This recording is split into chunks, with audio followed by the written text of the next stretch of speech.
갈등의 근원을 살피고 다룬 후 회복적 교육. 사람 사는 곳이라면 필연적으로 갈등이 생기기 마련이다. 사회에서도 학교에서도 갈등과 폭력 소식이 끊이지 않는다. 그럼에도 우리는 그 원인을 제대로 직면하고 다루어 본 적이 없는 듯하다. 회복적 정의는 특정 사건으로 피해를 입은 사람, 가해를 한 사람, 이들과 관계된 모두가 상처에 갇히지 않고 새로운 관계를 맺을 수 있도록 갈등의 원인을 살피고 다루는 방식이다. 회복적 정의를 바탕으로 하는 회복적 교육은 학교 폭력을 예방하고 이와 얽힌 이들이 트라우마에 갇히지 않고 삶을 살아갈 수 있도록 돕는다. 2011년부터 회복적 교육 활동을 이끌고 있는 회복적 생활교육연구소의 박수경 소장을 만나 이야기를 들었다. 조론과 관계를 회복하는 교육, 회복적 정의를 교육과 연결하게 된 이유가 궁금합니다. 회복적 정의는 응보적 정의의 대안으로 사법 영역에서 먼저 시작되었어요. 단순한 처벌보다는 피해가 온전히 회복될 때 정의가 이루어진다는 관점이 회복적 정의예요.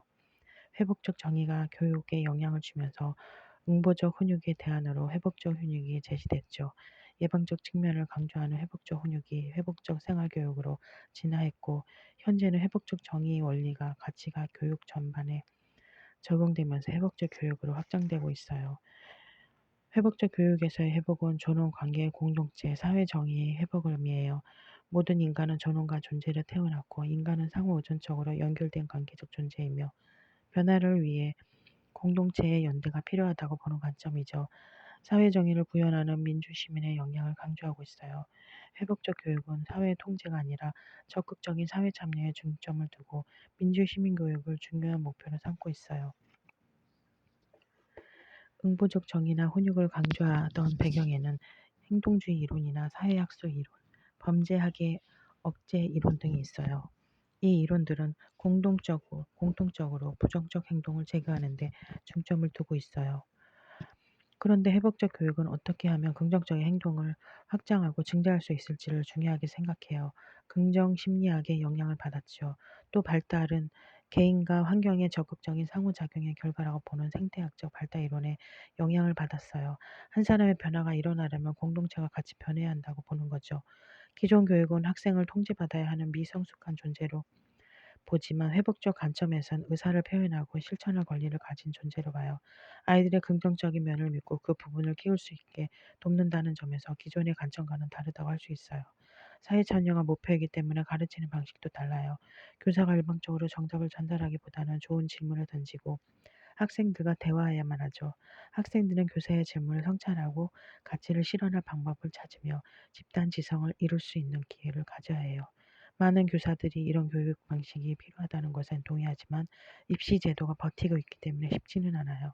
그래도 입시에서 좀 더 자유로운 초등학교나 중학교 단계에서 회복적 교육의 방식을 시도하는 선생님들이 늘어나고 있어요. 공동체에서 갈등이나 폭력이 발생했을 때 회복적 질문으로 대화 모임을 할 수 있게 안내하고 있어요. 회복적 서클 또는 회복적 대화 모임이라고 부르는데 갈등 당사자들이 둥글게 모여 앉아 호심탄회하게 대화하는 자리예요. 한국에서는 특히 회복적 대화 모임이 학교 폭력 문제 해결의 대안으로 주목받고 있어요. 관계를 개선하고 피해를 회복하는 것뿐만 아니라 재발 방지와 자발적 책임 이행에도 큰 도움이 되거든요. 회복적 대화 모임에는 당사자 갈등에 영향을 받은 공동체 구성원, 진행자, 공동 진행자가 참여해요. 진행은 진행자 훈련을 받은 교사가 할 수 있고 심각한 사안일 경우엔 외부 전문가가 할 수 있어요. 최근 경기도 교육청과 서울시 교육청에서는 학교가 요청하면 대화 모임 진행자를 지원해 주게 돼요. 관심을 보이는 교사가 많을 것 같아요. 회복적 교육을 체득하기까지 시간이 오래 걸려요. 응보, 기존의 응보적 습관과 무의식을 바꿔야 하거든요. 예를 들어 학생들이 싸우면 무의식적으로 잘잘못을 따져 벌을 주어야 한다고 생각하기 쉬워요. 자동적으로 응보적 문이 열리는 순간이에요. 반면 무슨 일이 있었는지 어떤 어려움과 피해가 있었는지 물으며 회복적 문을 열게 되는 거죠. 회복적 관점으로 접근하기 위해서는 몸에 배어있는 응보적 대응을 알아차리고 의도적으로 회복적 실천을 선택하려는 노력이 필요해요. 이를 위해서는 꾸준한 자기 성찰과 훈련이 뒤따라야 하고요. 단체로 일회성 강의를 들으면 순간에는 잠깐 자극을 받지만 돌아서면 금세 잊어버리거든요. 그래서 저희 연구소에서는 회복적 실천과 1년 과정으로 2013년부터 회복적 교육 워크숍을 열고 있어요.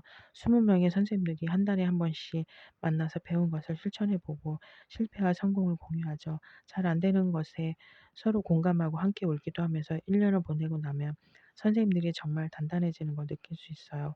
이 과정을 이수한 선생님들이 각각 지역에서 자발적 연구모임을 만들고 동료들과 가치를 공유하면서 서로를 지지하는 공동체를 만드는 거죠. 단기간의 연수가 아니라 끈끈한 공동체 안에서 서로 배우고 가르치고 지지하는 과정은 변화를 일으키는 것 같아요. 회복적 교육이 점점 확산되고 있기는 하지만 이를 실천하시는 선생님들은 여전히 소수예요. 가장 좋은 방법은 사범대, 교육대, 학생 시절부터 예비교사들이 회복적 교육을 배울 수 있는 시스템을 갖추는 거예요. 사법 영역에서도 단순한 처벌만으로 피해 회복과 재발 방지, 근본적 문제 해결이 되지 않는 경우가 많아요. 경미한 사안은 혼방 조치 같은 미온적 대처에 그치는 경우도 많은데 이후 해소되지 않은 갈등이 지역사회에서 범죄로 이어지기도 하죠. 사법적 대응뿐만 아니라 관계 개선과 갈등 해소를 위한 회복적 대응을 병행하면 지역사회의 안전에 더 크게 기여할 수 있어요. 회복적 활동에 대한 모인 결과는 이후 형사처벌 과정에서 참고 자료로 채택되어 검찰 처분과 양형에 반영될 수 있어요. 물론 당사자들의 선택이고 강제력은 없지만 법적 처벌을 앞두고 있는 당사자들 사이에선 문제 해결을 위해 대화의 필요성을 더 느끼기도 하는 것 같아요. 사법기관인 경찰에서도 이런 노력을 하는데 교육기관인 학교에서는 더욱이나 갈등을 교육적으로 다룰 수 있는 회복적 대화 모임을 더욱 적극적으로 실천해야 한다고 생각해요. 코로나19 학교 내부의 학교폭력 사안은 줄었지만 발생 장소가 학교 밖이라는 것과 학교폭력 당사자들이 여러 학교를 걸치고 있다는 것, 인원수가 많아지고 다양한 연령간에 발생한다는 특징이 드러났어요. 학교폭력의 양상도 사이버 폭력과 성적인 사건이 증가한 것으로 감지되고요. 작년 10월쯤 학교폭력 문제로 초등학교 4학년 4명이 중학교 1학년 학생 2명과 대화 모임을 했어요. 학교에 가지 않으니까 동네에서 놀다가 친해진 아이들이었는데 중학생들이 초등학생 2명의 돈을 빼앗고 회소 공포증이 있는 아이를 좁은 공간에 가두고 여자아이에게 신음소리를 내게 해서 녹음을 하는 등 좋지 못한 일이 있었어요. 모임 전에 보호자들의 항의가 거셌죠. 특히 여학생 보호자는 우리 딸을 가해자와 대면시키는 대화 모임에 절대 보낼 수 없다. 참여하더라도 5분을 넘겨서는 안 된다고 주장했어요. 그런데 그 아이는 오히려 오빠가 자기한테 왜 그랬는지 꼭 듣고 싶고 자기가 얼마나 화가 나는지 이야기하고 싶다는 의지가 강했어요. 나머지 초등학생들은 중학생 형이 무서워서 얼굴도 쳐다보기 힘들어하는 상황에서 대화 모임이 진행되었어요. 초반에는 긴장감이 흐르더니 차츰 자신의 고통을 말하고 상대방이 들은 대로 반복하며 공감하는 과정을 거치면서 서로를 이해하게 되었어요.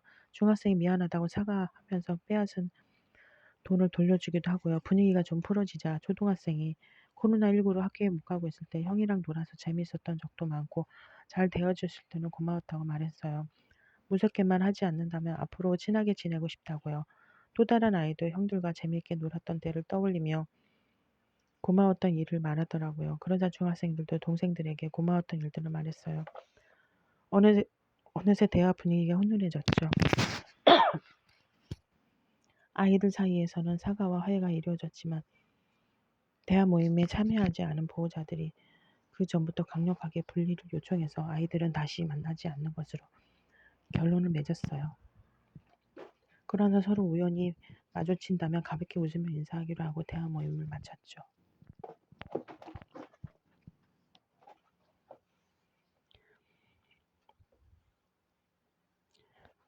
갈등 전환은 당면한 갈등의 해결뿐 아니라 갈등을 통한 관계성의 변화, 구조의 변화, 더 나아가 문화의 변화까지 포함하는 개념이에요. 제가 처음으로 회복적 교육을 적용했던 학교에서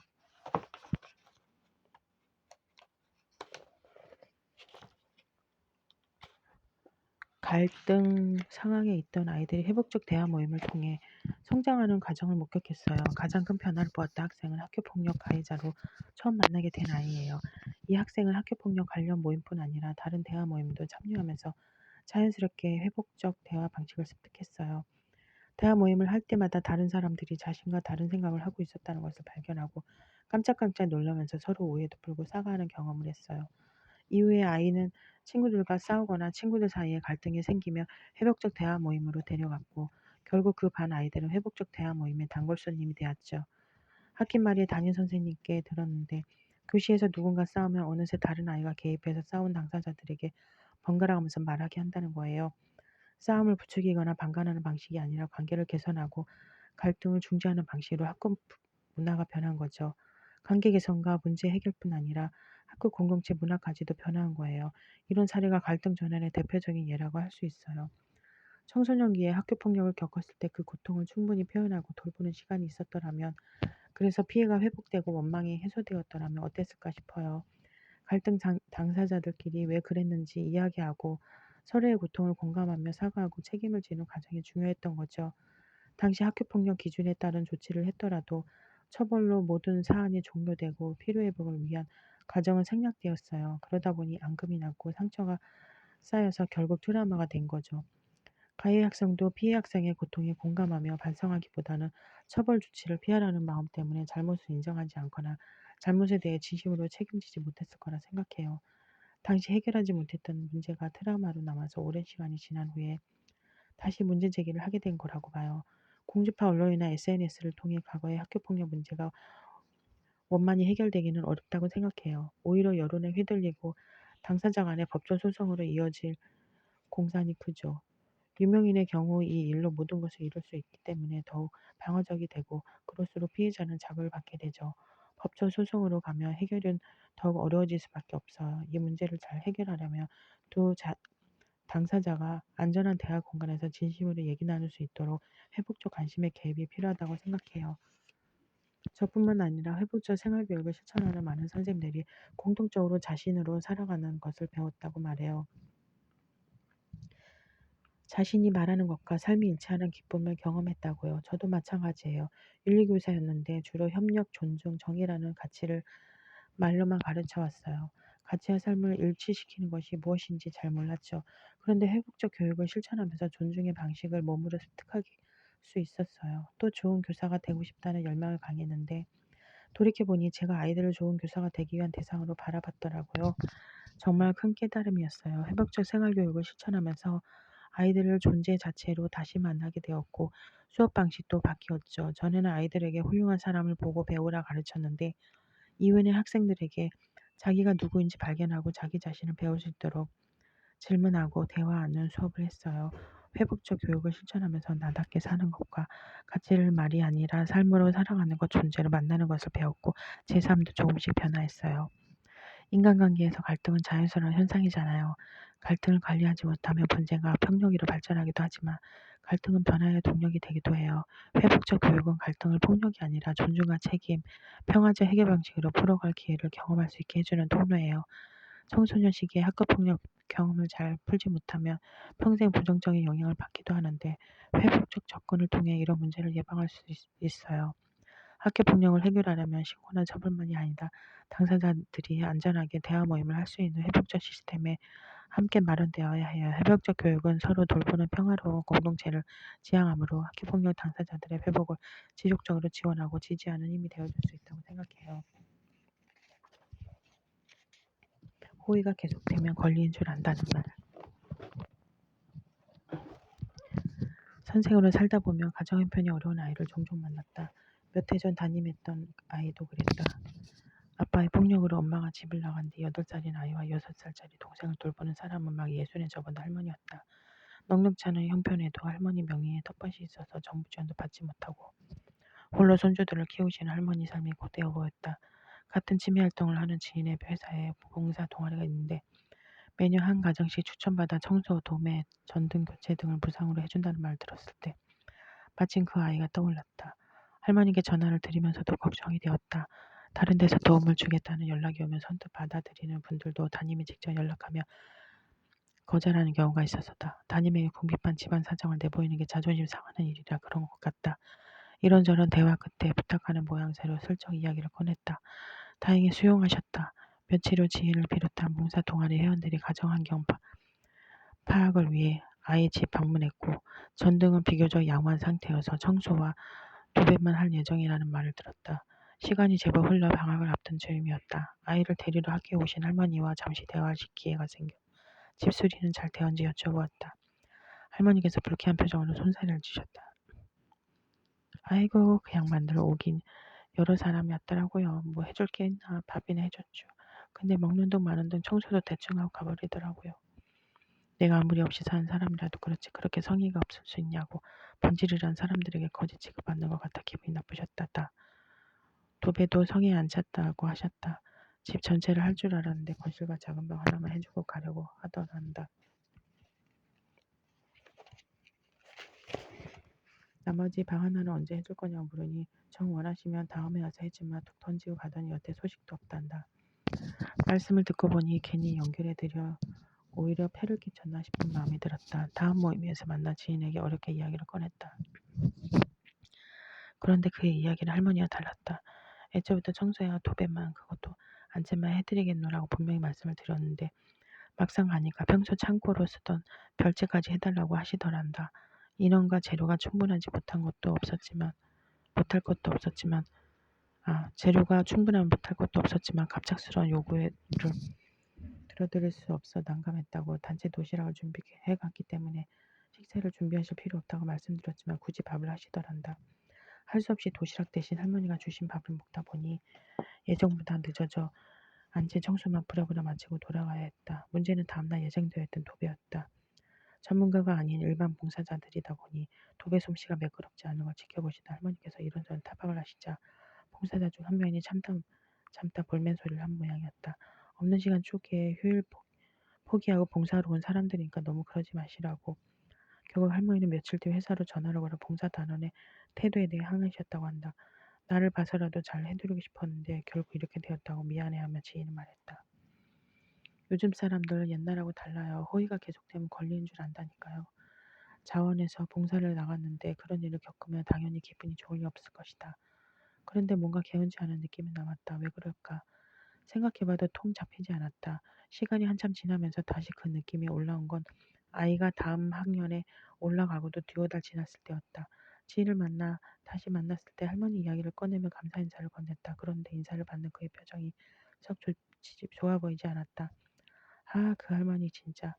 할머니 때문에 마음고생이 있었다는 말 끝에 그가 한탄하듯 또 말했다. 호의가 계속되면 걸리는 줄 안다니까요.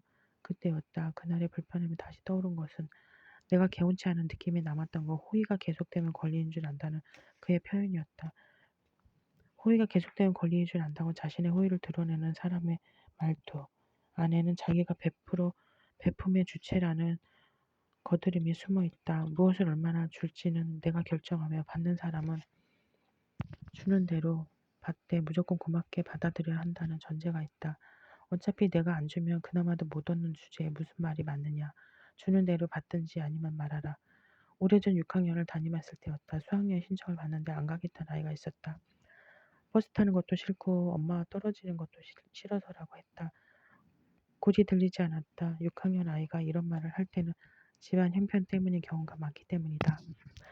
이리저리 물어보니 역시나 다들 가는데 혼자 남을 아이를 생각하니 애잔했다. 아이 모르게 내가 돈을 냈다. 보통 아이들은 이러면 그런가 보다 하고 넘어가는데 그 아이는 누가 왜 자기 여행비를 내시는지 코치코치 물었다. 처음엔 둘러댔지만 거짓말을 계속할 수 없어 사실대로 말했다. 아이는 아무렇지 않은 듯 수학여행을 다녀왔다. 하지만 아이가 쓴 수학여행 감상문에 이렇게 적혀 있었다. 나는 이 다음에 돈을 많이 벌고 싶다. 돈을 벌면 내 돈 내고 여행 갈 수 있으니까. 기대와 다른 반응이었다. 나의 호의를 고마워할 거라고 그리고 자신도 언젠간 누군가를 돕는 것으로 보답할 거라는 다짐을 하리라 생각했는데 아니었다. 여행비를 못 내는 자신을 자책하는 걸 넘어 자신의 현실에 대해 분노하고 있는 것이다. 아이에게 따질 수도 없었다. 나의 호의가 아이로 하여금 모멸감을 느끼게 했을 테니까. 아이에게 미안했다. 작은 호의를 베푸는 나는 돈 몇만 원이지만 받아들이는 아이의 마음은 훨씬 복잡한 무엇인가가 있다는 걸 그때 몰랐다. 그 뒤로 그 아이를 도울 때는 가능한 티 안 나는 방법을 찾으려 했다. 요리할 어른이 없어서 아이는 늘 반찬 없이 맨밥을 먹고 있었다. 당시 학교는 급식실이 따로 없어서 교실로 바꿔 반찬을 날랐다. 배식을 했는데 반찬이 남는 일이 잦았다. 나는 남은 반찬 중에서 잘 상하지 않는 김이나 땅콩조림 같은 것들을 아이에게 싸주곤 했다. 한 번에 멸치볶음이 남았기에 일회용 비닐팩에 담고 입구를 묶어 검은 비닐봉지에 한 번 더 넣은 뒤 아이 가방에 슬쩍 넣어주었다. 집에 가서 가위로 주둥이를 우러내고 바로 먹거라 하는 말도 해주었다. 그런데 아이의 표정이 달갑지 않아 보였다. 녀석 쑥스러운 모양이라고 생각했다. 그런데 잠시 후 그 봉지를 쓰레기통에 넣는 것이 아닌가 화가 났다. 아무리 철이 없어도 그렇지 반찬 없는 맨밥 먹는 형편이라 특별히 생각해서 챙겨주는데 버려? 엄한 표정으로 아이를 불러세웠다. 남이 먹던 것도 아니고 깨끗하게 덜어낸 반찬을 왜 버려? 내가 싫으면 동생이라도 주면 되지. 아이가 눈물 뚝뚝 흘리며 말했다. 동생도 멸치볶음 싫어한단 말이에요. 왜 선생님 맘대로 저요? 물어보지도 않고. 정신이 번쩍 났다. 맞아. 누구나 좋고 싫은 게 있지. 그런데 나 무조건 많이 주면 된다고 생각한 것이다. 어디까지나 나의 일방적인 결정이나 설령 싫어하더라도 내가 특별히 생각해서 주는 거니까 고맙게 받아야 한다고 생각한 것이다. 아이를 도우면서 나의 도덕적 우월감을 채우고 싶었던 건 아닐까. 그런데 아이가 반찬을 버리는 내 자비심에 상처가 났겠지. 그래서 발끈한 건 아니었을까. 미안하고 창피했다. 그 다음부터는 아이가 좋아하는 반찬인지 미리 물어보고 그것도 비닐봉지가 아니라 새로 산 플라스틱 밀폐용기에 담아주었다. 그러면서 귓속말로 덧붙였다. 이거 동생이랑 먹으면 맛있겠지? 선생님도 싸갈 거야. 아이가 집에 가져가서 그 반찬을 먹었는지는 확인할 수 없지만 적어도 내 눈앞에서 버리지는 않았다. 아이 덕분에 깨달았다. 호의를 베풀 때는 받는 사람의 요구에 맞춰야 한다는 걸. 그게 받는 사람의 명예를 존중하는 방법이라는 걸. 받는 사람이 모멸감을 느끼지 않아야 그게 진짜 호의라는 걸. 주는 사람이 권력을 갖는 베품은 힘자랑에 불과하다. 영주가 일없이 영지를 활보한 이유가 피지배 계층의 조아림을 즐기기 위해서였던 것처럼 그런 베품은 상대에게 모멸감을 준다. 나라면 굶을지언정 이런 봉사를 받고 싶지 않겠다. 적어도 봉사를 하려면 이런 말이 가능한 관계에서 시작해야 한다. 사실은 제가 해드리고 싶어서 그래요. 혹시 마음에 안 드시거나 싫으면 거절하셔도 되고 원하는 걸 말씀하셔도 됩니다. 부담 갖지 마세요. 제가 좋아서 하는 일이니까요. 우리 정세에 남의 도움을 받는 일은 모욕감을 참는 과정으로 받아들여진다. 그래서 가능한 한 도움을 받지 않으라고 하고 받더라도 남들 모르게 받고 싶어 한다. 도움을 받더라도 작은 가품이라도 하고 싶어 한다. 그래서 할머니는 밥을 해주시지 않았을까? 도움을 주는 쪽에 있는 사람들도 봉사로 자긍심을 느끼고 싶어 한다. 자긍심은 남이 알아줘야 더 높아진다. 그래서 사진을 찍고 언론에 보도자료를 낸다. 그들은 그런 대접을 받을 권리가 있다고 생각한다. 베푸는 사람이니까. 능력을 드러내는 일이니까. 하지만 그런 상황에서 받는 사람은 위축되고 소외된다. 주는 사람의 자긍심을 키우는 수단에 불과해진다. 도움받는 사람은 초라해진다. 자립하지 못하고 남의 손길에 기대어 먹고 산다는 패배감을 느낀다. 호의를 함부로 베푸는 일은 모욕감을 선물하는 일이 될 수 있다. 어디 봉사활동뿐일까? 노동자를 고용한 사업주도 그럴 수 있다. 직원 여럿을 두고 큰 식당을 운영하는 지인은 가끔 내게 내가 먹여 살리는 사람이 10명도 넘는다는 말을 한다. 그 말을 들을 때마다 불편한 마음이 드는 건 직원에 대한 그의 시선 때문이다. 사장인 자기 아니면 직원들이 먹고 살 수 없을 테니 틀린 말은 아니다. 하지만 자기는 호의를 베푸는 사람이고 그들은 수혜를 입는 사람이니 마땅히 고마워해야 한다는 말은 오만하다. 따지고 보면 직원들이 열심히 일을 해서 그가 돈을 버는 것이기도 하니까. 노동자와 고용주는 각자가 가진 능력으로 서로의 삶을 보장해주고 제공한 노력만큼 이익을 나눈 관계가 아닌가. 결국 서로에게 호의를 베푸는 셈이다. 그런 점에서 양쪽은 동등하다. 그런데 왜 고용주는 자기의 호의가 더 크다고 생각하는가? 자신이 챙기는 이익은 적당한데 직원에게 주는 급여는 필요 이상의 높은 금액이며 그것이 자신의 호의라는 우월의식이 있는 한 그 식당은 갈등이 생길 수밖에 없다. 국가도 마찬가지다. 국가가 국민에게 베푸는 호의가 권력으로 행해지면 안 된다. 국민이 있어야 국가가 존재하니까. 국가가 국민에게 제공하는 서비스 중 한 영역인 교육을 담당하는 나는 최선을 다해 아이들을 가르치는 호의를 제공하고 대신 월급을 받는다. 내 월급이 국가의 호의인 셈이다.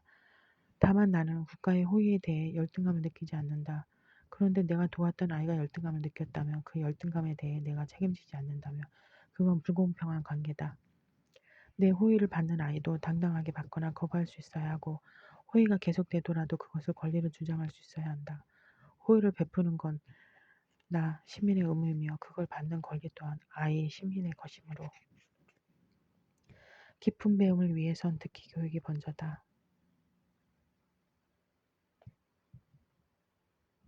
모든 배움은 듣기에서 시작된다. 언어력뿐 아니라 학습 능력의 근본은 듣기다.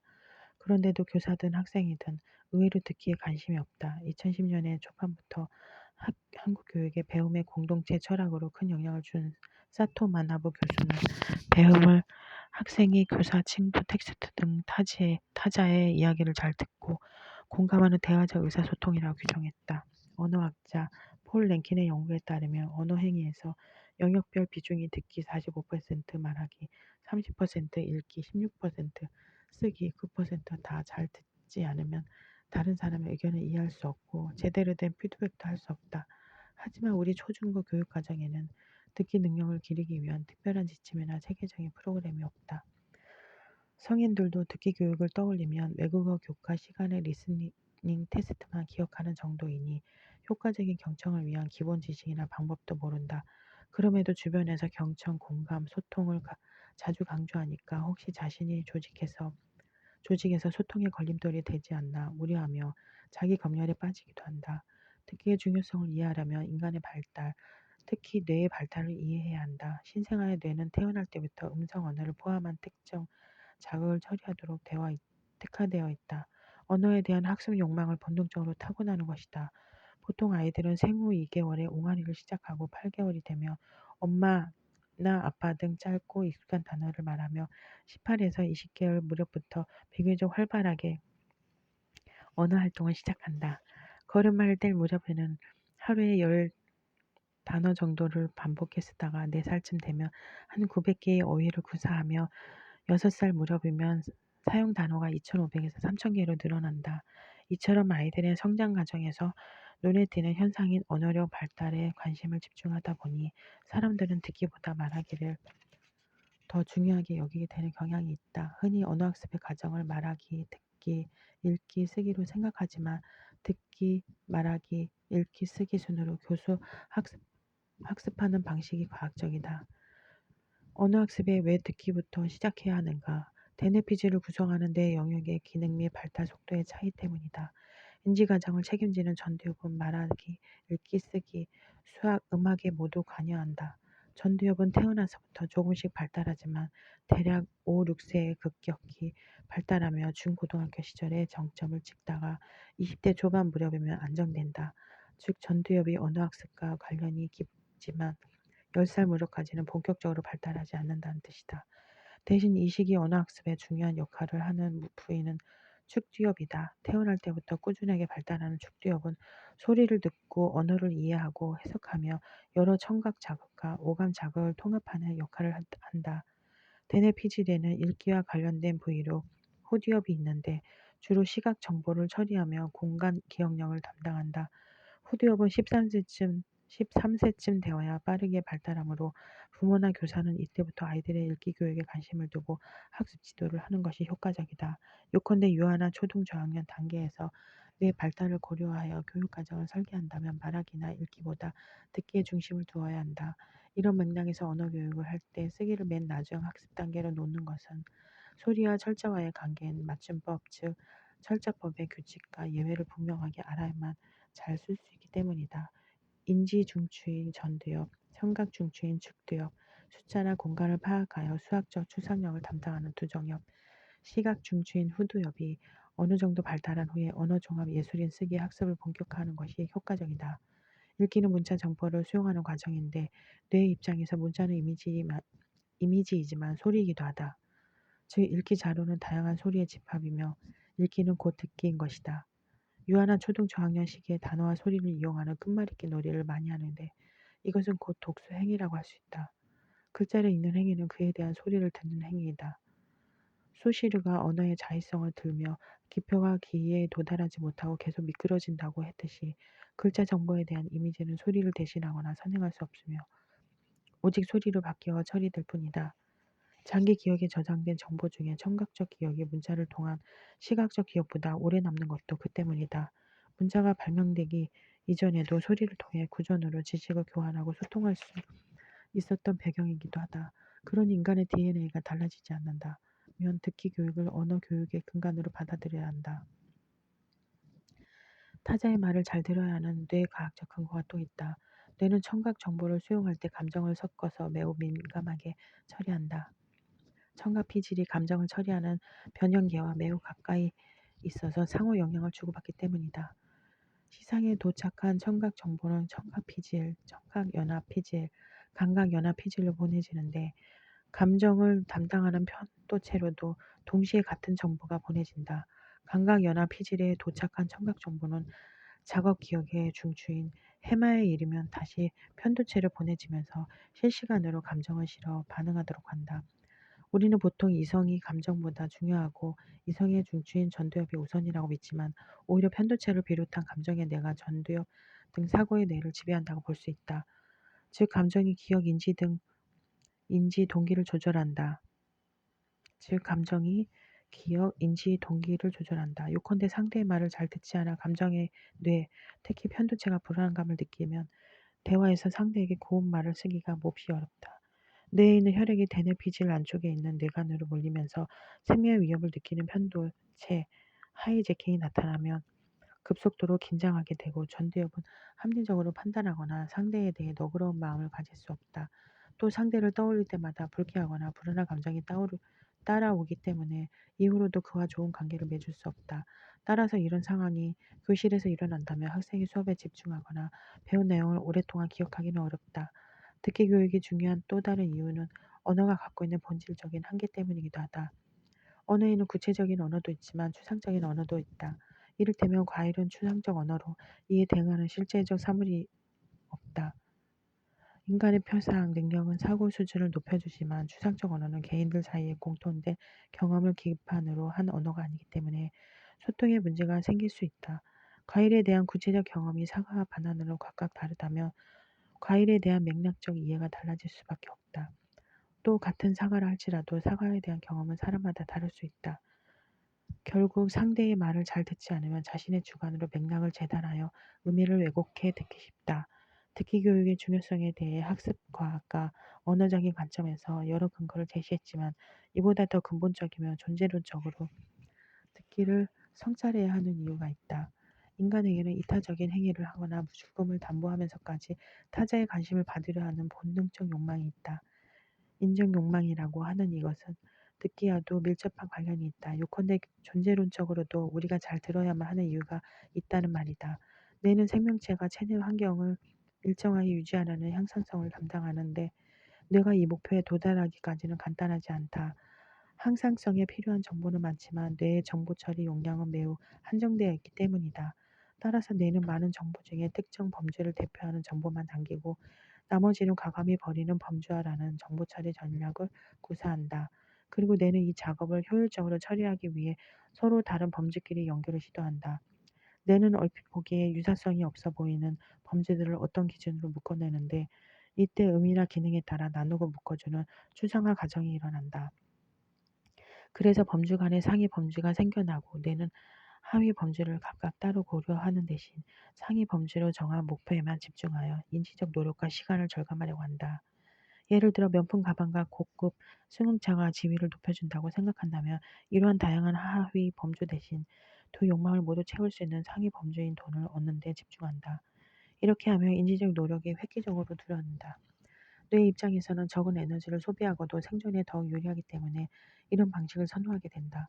우리 뇌는 끊임없이 범주화와 추상화의 과정을 거치면서 체내 항상성 유지라는 단순하고 구체적인 하위 범주의 목적이 극도로 추상화된 상위 범주로 대체된다. 즉 타자로부터 인정받을 수 있는 권력, 지위, 부, 명예 등을 소유하기 위해 죽음을 무릅쓰면서까지 이카로스처럼 하늘을 날고 싶어 한다. 인증샷 한 컷을 찍기 위해 생명의 위험 무릅쓰는 것도 이 때문이다. 누군가가 내 이야기를 잘 들어주면 뇌가 인정 욕구를 욕망을 채웠다고 받아들이기 때문에 홀린 듯 순식간에 상대에게 호감을 느끼며 소통이 원활해지는 것도 이와 무관하지 않다. 하지만 우리는 본능적으로 타자의 욕망을 수용하는 듣기에 순응하는 것이 어렵다. 앞에서도 말했지만 청각 피질과 편도체에 근접한 위치로 인해 상대방의 말이 조금이라도 귀에 거슬리면 감정이 불끈 솟아나 그의 진심이나 의도를 왜곡할 때가 많다. 또 듣기는 말하기보다 정보를 처리할 때 주의를 집중해야 하므로 에너지 소비가 많아 최대한 효율적으로 에너지를 쓰고자 하는 뇌로서는 경청하는 일이 쉽지 않다. 그만큼 경청은 훈련이 필요한 일이다. 그런데도 우리 초, 중등 교육에는 듣기 교육에 대한 체계적인 교육 과정이 없다. 더 우려스러운 일은 교육당국이 지난 10년 동안 교육혁신, 수업혁신을 외쳤지만 듣기에 대해 무엇을 어떻게 왜 교수 학습해야 하는지 구체적인 지침이 없고 듣기 교육의 중요성에 대한 교사 간의 공감대도 부족하다는 사실이다. 이런 문제부터 개선해야 지성과 감성의 균형 잡힌 심의성을 기르는 전인 교육의 길이 열릴 것이다.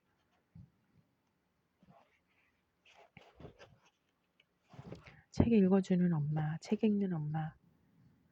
정한샘, 쌍둥이 자매와 6년째 홈스쿨링을 하고 있다. 책으로 배우고 소통할 이야기를 담아 쌍둥이 중 한 아이와 함께 세상의 질문 앞에 우리는 마주 앉아라는 책을 펴냈다. 리브레리아 큐라는 동네 책방을 운영 중이다. 똑똑똑 어머님, 도를 막 지난 쌍둥이 아이들이 낮잠을 빠지고 겨우 늦은 점심을 먹으려는데 누가 문을 두드린다. 조그만 구멍으로 밖을 확인하며 누구냐 물으니 한 손에는 서류 가방을 한 손에는 돌도 말린 포스터를 드신 분이 한바구음을 지으며 묻는다. 어머님 아기 있으시죠? 하루에 한 번은 이런 방문을 받았다. 외출하라고 나가면 현관 손잡이에는 연령대별로 읽혀야 하는 전집이 빼곡하게 채워진 인쇄물이 걸려 있었다. 내가 살던 곳만 그랬는지는 모르겠지만 당시의 육아 분위기는 확실히 그런 풍을 따라가고 있었다. 유아차를 끌고 대형 서점에 가며 홍보물을 몇 장이나 받아야 했다. 손살에 치는 것도 한두 번이지. 매정하게 보이기 싫어 받아 들고는 재빨리 그곳을 빠져나온 적도 있다. 부모가 책을 읽어주는 시간이 어린아이에게 얼마나 중요한지를 이야기하는 책이나 기사도 넘쳐났다. 묘한 기분이 들었다. 어린아이와 하루를 보내면 삼시세끼를 챙겨 먹이고 놀아주고 씻기고 난 후에 그 지친 몸으로 잠들 때까지 책을 읽어주라는 이야기인가? 인터넷에는 목이 쉬고 편도가 부어도 아이가 좋아하니 뿌듯하다는 글이 올라왔고 어떤 이는 집안의 가구를 치우고 거실과 방을 오로지 아이들 책으로만 채우라고 조언했다. 아이들이 잘 준비를 마치면 나도 고요히 책 좀 읽고 싶은데 대체 엄마는 언제 쉬라는 거야? 억울했다. 아이가 책을 좋아하는 아이였으며 그래서 나의 책 친구가 되어주었으면 좋겠다는 생각은 당연히 있었다. 엄마의 책장에 꽂힌 낡은 책을 몰래 읽던 밤 할리퀸 문거를 읽으며 글로 배운 연애, 에거서 크리스티를 읽으며 온갖 범인을 검거하던 날들, 좋아하는 친구에게 고운 포장지로 감싼 책을 선물하며 두근거렸던 마음을 공유할 수 있는 아이면 좋겠다는 생각 말이다. 그러니 아이도 책 읽기를 즐기는 사람으로 커진다면 좋겠지만 그건 어디까지나 책을 좋아하는 엄마의 작은 바람일 뿐 책이 뭐라고 책을 좋아하는 사람이 되지 않아도 어쩔 수 없다는 정말 그런 생각이었다. 다만 공부 때문에 책을 읽지 못하게 했던 엄마에 대한 불만은 아주 강한 기억으로 남았기에 혹시나 아이가 책을 좋아한다면 책을 읽는 시간은 절대 방해하지 말아야지 다짐했다. 조금 무섭게 다가왔던 신조어, 책 육아 혹은 독서 교육의 종착지는 어디일까? 책뿐 아니라 육아는 모두 무섭다. 아이를 키우기에 이러이러한 것은 꼭 해야만 한다고 말하는 것 같아서 그끝이 말 잘 듣고 공부 잘하고 결국은 좋은 대학 가는 거라면 그것이 대다수의 양육자가 책 좋아하는 아이들에게 기대하는 것이라면 너무 무서운 일이었다. 어렸을 때 책을 많이 읽은 아이들이 커서 어느 대학에 갔다더라. 무슨 직업을 가진 사람이 되었다더라. 이야기도 듣고 싶지 않았다. 책 읽기를 공부를 잘하기 위한 좋은 직업을 가지기 위한